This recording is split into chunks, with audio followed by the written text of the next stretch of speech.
Hey guys, welcome to vibrant vibes. Chinna Marumagal எபிசோடில் என்ன நினச்சின்னு பார்க்கலாமா? நேற்று வந்து எல்லாரையும் வெளியில் நிற்க சொல்லிட்டு நாங்களே ட்ரெஸ் சேஞ்ச் பண்ணிக்கிறோம்னு சொல்லிட்டு கதவை வந்து சாத்திடுவாங்க. கதவை சாத்திட்டு இவங்க வந்து என்னமோ பண்ணுறது இப்போன்னு சொல்லிட்டு ரொம்ப இது பண்ணிகிட்டே இருப்பாங்க. அப்புறமேட்டா புடவை வாங்குறதுக்கு வேறு வழியே இல்லை, வா புடவை வாங்கி தான் ஆகணும்னு சொல்லிட்டு முகூர்த்த புடவை வந்து தாமரை வந்து வாங்கிட்டு போயிடுவா. வாங்கிட்டு போயிட்டு வந்தோடனே ஈஸ்வரி சொல்லுவா, சரி நம்மலாம் இங்கே நிற்கலாம் தமிழ், உள்ளே தாமரை மட்டும் போயிட்டு ட்ரெஸ் சேஞ்ச் பண்ணிட்டு வரணும்னு சொன்னோடனே தமிழ், ஏன் அத்தை நம்மளும் உள்ளே போனால் சீக்கிரமாக தாமரை ஹெல்ப் பண்ணி ட்ரெஸ் பண்ணி கூட்டிகிட்டு வரலாம்ல, வாங்க போகலான்னு. இல்லை அவள் வந்து சங்கோஜமாக ஃபீல் பண்ணுவாள், எங்களுக்கு அவளை பற்றி தெரியும், அவளுக்கு வந்து வெக்கப்படுவா, அவள் எங்கள் எதிரிலலாம் ட்ரெஸ் சேஞ்ச் பண்ண மாட்டா, தாமரை நீ உங்கள் அம்மா போயிட்டு ட்ரெஸ் சேஞ்ச் பண்ணிட்டு வாங்கன்னு சொல்லுவாள்.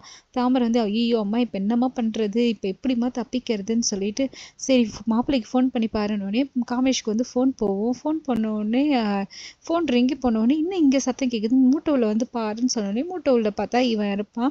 இவன் இருந்தோடனே பாட்டெல்லாம் போட்டு ஒரே இதுவாக இருந்தோடனே அவங்க அம்மா சரி நிறுத்துங்க, பாட்டு போட்டு ஃபீல் பண்ணுறதுக்கு இது டைம் இல்லை, எல்லோரும் வரதுக்குள்ளே ஏதாவது பண்ணணும்னு சொல்லிட்டு என்ன பண்ணுறதுன்னு சொல்லிட்டு யோசிப்பாங்க.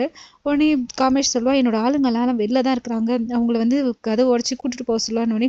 ஐயோ அதுக்கெல்லாம் டைம் இல்லை, இப்போ திருச்செந்தூர் போய் கல்யாணம் பண்ணலாம் டைம் இல்லை மாப்பிள்ளை, அதுக்குள்ளே ஏதாவது பண்ணி ஆகணும் சொல்லிட்டு சொன்னோடனே சரி இங்கேயே கல்யாணம் பண்ணுறேங்க, என்ன இங்கேயும் நம்ம கோயிலில் தானே இருக்கோம், சாமி தான் இல்லைன்னொடனே தாமரை ஏமா சாமி இல்லை, நீ தான் சாமியாக இருக்கிறியேன்னு சொல்லிட்டு சரி இப்போ ஃபீல் பண்ணுறதுக்கு டைம் இல்லைன்னு சொல்லிட்டு 2 பேர் பேசிகிட்டு இருப்பாங்க. ஆனால் தாலிக்கு என்ன பண்ணுறதுனோடனே காமேஷ் அது இல்லாமல் நான் வந்துருப்பேன், நான் தாலி என்கிட்ட இருக்கேன், தாலி எடுப்பான், ஆனால் நீங்கள் ஓகே சொன்னால் தான் நான் கட்டுவேனோடனே இப்போ தாலி கட்டுறதுக்கு 2 பேருமே யோசிப்பாங்க, இது ரொம்ப பெரிய விஷயமா இருக்குதே, பயமாக இருக்குது, கட்டலாமா வேணாமான்னு சொல்லிட்டு அப்புறமேட்டா சாவித்திரி சொல்லுவாங்க, நான் ஒரு பிச்சைக்காரன் கோயிலில் பிச்சை எடுக்கிற பிச்சைக்கார பையனுக்கு கல்யாணம் பண்ணி கொடுக்குறேன், பெரிய கோடீஸ்வரனுக்கு கல்யாணம் பண்ணி கொடுக்குறேன், நான் யாருக்கு பயப்படணும், நீங்கள் கட்டுங்க மாப்பிள்ளை தாலியே, எதுவாக இருந்தாலும் நான் பார்த்துக்கிறேன்னு சொல்லிட்டு இங்கே அதுக்குள்ளே வெளியில் எல்லாருமே கதவை தட்டிக்கிட்டே இருப்பாங்க.